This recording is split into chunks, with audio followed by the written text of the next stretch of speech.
Salut tout le monde, c'est Haribo Firo. On se retrouve aujourd'hui pour une nouvelle vidéo qui est un tutoriel. Et oui, ça fait assez longtemps que je n'en ai pas fait à cause de la FAQ, etc., etc., etc. Bref, on s'en bat les couilles. Donc, je commence en fait aujourd'hui une nouvelle série de tutoriels qui n'est pas sur un logiciel, mais où, comme j'ai l'habitude de faire d'habitude, hein. Mais c'est quelque chose que je n'ai jamais vu sur YouTube, quelque chose d'assez original, car oui, je vais vous apprendre dans cette nouvelle série de tutoriels à devenir un très bon, ou du moins un bon tutorial maker. Donc j'espère que ça vous plaira et je vous laisse découvrir la suite de cette vidéo. Donc avant de commencer, j'aimerais remercier Neo555. Ce mec a tellement de pseudo que je n'arrive même pas à tous les citer, je suis désolée. En tout cas, c'est lui qui m'a aidé à trouver cette série de tutoriels, donc thank you à toi. Désolé, j'avais envie de parler en anglais, mais je sais pas pourquoi. Je pense pas que ce soit un problème. Mais bon, bref. Donc, dans ces épisodes de cette nouvelle série, il y aura un sommaire à chaque épisode. Donc, maintenant, là, je vais vous donner le sommaire de cet épisode. Alors, dans ce sommaire, il y a 4 parties. Je vais vous citer en premier, donc la première.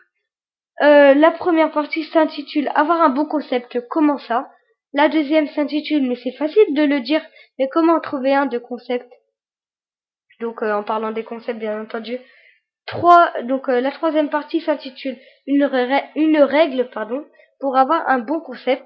Donc là je vais vous énoncer une règle qui va vous aider, une règle nécessaire qui va vous aider à avoir un bon concept. Enfin une règle que j'espère que vous allez respecter. Et 4, la morale de cet épisode.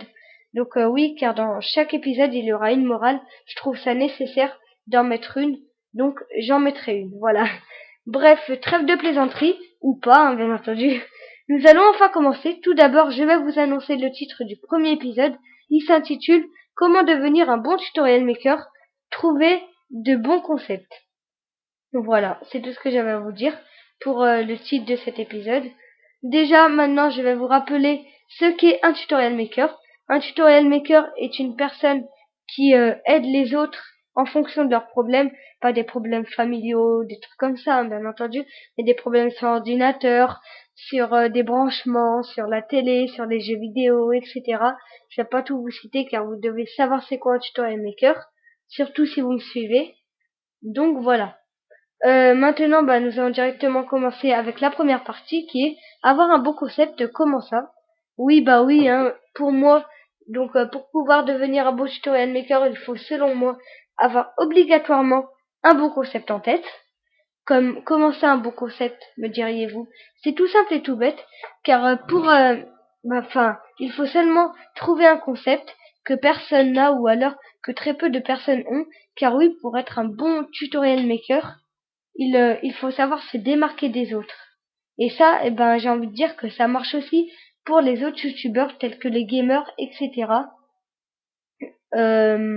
Donc prenons moi en exemple, je me suis démarqué des autres, du moins j'ai essayé, car après ça c'est à vous d'en juger, hein, de juger si j'ai réussi à me démarquer des autres ou pas. Mais moi je trouve que comment dire, que mon que mon concept est assez original, car oui, mon concept c'est de faire plusieurs vidéos tutoriels sur un logiciel et, et donc voilà quoi. Enfin, je vais vous donner un exemple tout de suite même. C'est là un exemple. J'ai choisi mon premier logiciel que j'ai fait, c'était Camtasia Studio 7, il me semble. Ouais, c'était ça. Et j'ai fait une dizaine de vidéos tutoriels là-dessus, sur ce logiciel, qui apprenait à faire sur chaque vidéo j'apprenais à faire quelque chose de différent, tel que mettre un logo sur une vidéo, ajouter un flou à une vidéo, etc. Donc après j'ai attaqué, au sens figuré bien entendu, le logiciel Fraps, puis ensuite le logiciel Sony Vegas Pro 11 que je n'ai pas pu terminer à cause d'un petit problème avec ce logiciel, mais ce n'est pas grave. Et maintenant j'entame cette série de tutoriels. Voilà. Donc, c'est tout hein, pour la première partie. Je n'ai pas trop de choses à dire. Après, si vous avez des questions, bien entendu, je vous répondrai sans problème. Vous me les posez en commentaire et je vous réponds directement. Donc maintenant, la deuxième partie, mais c'est facile de le dire, mais comment trouver un de concept? Bah oui, c'est facile de le dire, mais comment trouver un, me diriez-vous? Bah moi j'ai envie de vous répondre qu'avec de la personnalité, de la motivation et de l'imagination, vous pouvez en avoir un facilement. Donc seulement avec 3 choses, vous pouvez avoir un bon concept. Voilà. Après, j'ai envie de dire qu'en regardant des tutoriels, vous pouvez réussir à trouver un concept.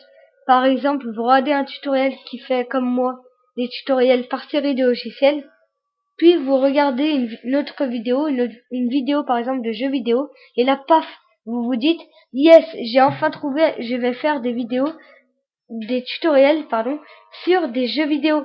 Et ça, c'est un bon concept, malgré qu'il y a beaucoup de personnes qui qui font ce concept, donc on va dire qu'il est déjà pris, et je vous conseille pas de le faire à moins que vous êtes passionné de tutoriels et de jeux vidéo. Après ça, c'est à vous de choisir, même si c'est un concept pas très original parce qu'il y a beaucoup de personnes qui l'utilisent, mais ça après c'est à vous de voir. Voilà. Moi, après il y a beaucoup d'autres techniques, mais moi je ne les connais pas toutes. Je suis désolée. Il y a beaucoup d'autres concepts aussi à mon avis, même si je les connais pas beaucoup. Voilà. 3, donc la troisième partie, une règle pour avoir un bon concept original. Donc, pour avoir un bon concept original, je vous conseille une règle à respecter. Essayez de ne pas recopier les autres, ou du moins de ne pas piquer leurs idées, pardon. Car oui, hein, je vais vous faire une petite morale. Si avant la morale de cet épisode, si vous si vous recopiez les idées des autres, vous aurez forcément moins de viewers ou alors d'abonnés, tout simplement car les gens, je ne pense pas qu'ils vont vouloir regarder 2 personnes qui font la même chose, à moins que vraiment que la deuxième personne ait un talent original. Voilà. Euh, donc, oui, donc c'est comme par exemple, regardez pourquoi, vous allez vous demander pourquoi Diablo X9, Squeezie, ou alors Wartech, Monsieur le V12 ont réussi à faire, ou ont réussi, pardon, à avoir beaucoup d'abonnés, tout simplement car ils étaient là il y a longtemps sur YouTube, et donc c'était presque les premiers à faire peut-être leur concept, et donc après s'il y a 2 personnes qui font comme moi par exemple, je vais rien dire, mais si tous les tutorial makers font comme moi, ça ne va pas le faire. Mais bon, s'il y en a que 2, 3, après ça va, hein, bien entendu. Désolée, là j'ai un peu faille, j'ai arrêté de parler pendant 2 secondes, je suis désolée. Mais et là, vous savez pourquoi? Par exemple, vous peut-être si vous êtes un gamer, euh, pourquoi vous n'arrivez pas à avoir beaucoup d'abonnés? Car vous n'avez pas un concept original et vous faites comme Diablo X9 et tout, des gameplays peut-être, des trucs comme ça. C'est pour ça. Euh, voilà, si vous recopiez les autres en même temps, c'est vrai que vous n'allez pas avoir beaucoup de personnes qui vont vous regarder, alors que si vous avez un concept bien original, vous allez avoir, enfin vous risquez du moins d'avoir beaucoup d'abonnés, et ça, bah c'est vraiment bien. Enfin après ça dépend des personnes, bien entendu. Il y a des personnes qui n'aiment pas avoir d'abonnés mais que des vues. Bref, là je rentre dans un autre cas, hein, je suis désolée. Mais je reprends celui de tout à l'heure. Si, par exemple, Diablo X9, si vous le recopiez, c'est sûr que vous n'allez pas avoir beaucoup d'abonnés. Que lui, il en a parce qu'il était là il y a longtemps sur YouTube. Donc bon, c'est normal. Hein. Il était là quand il n'y avait pas beaucoup de monde sur YouTube. Et donc c'est normal qu'il soit plus connu. Bref. Voilà, maintenant nous allons passer au cas, euh, à la partie numéro 4 qui est la morale de cet épisode. Car oui, j'ai fini la partie 3, je suis désolée, je vous l'ai pas dit, mais maintenant je vous le dis. Donc, nous passons à la morale de cet épisode. Il y aura normalement une morale à chaque fin d'épisode de cette série, car je trouve cela nécessaire. La morale de cet épisode est la suivante, attendez, je me souviens plus trop, je l'ai écrite, 2 secondes, voilà. Avec de la personnalité, de la motivation et de l'imagination, vous pouvez avoir un très bon concept. Donc en gros, vous pouvez en avoir un très facilement. Une petite morale assez sympa, que j'ai mis, et que je pense qu'il est nécessaire. Hein. Donc avec seulement 3 choses, encore une fois je vous le dis, vous pouvez avoir un très bon concept et très facilement même.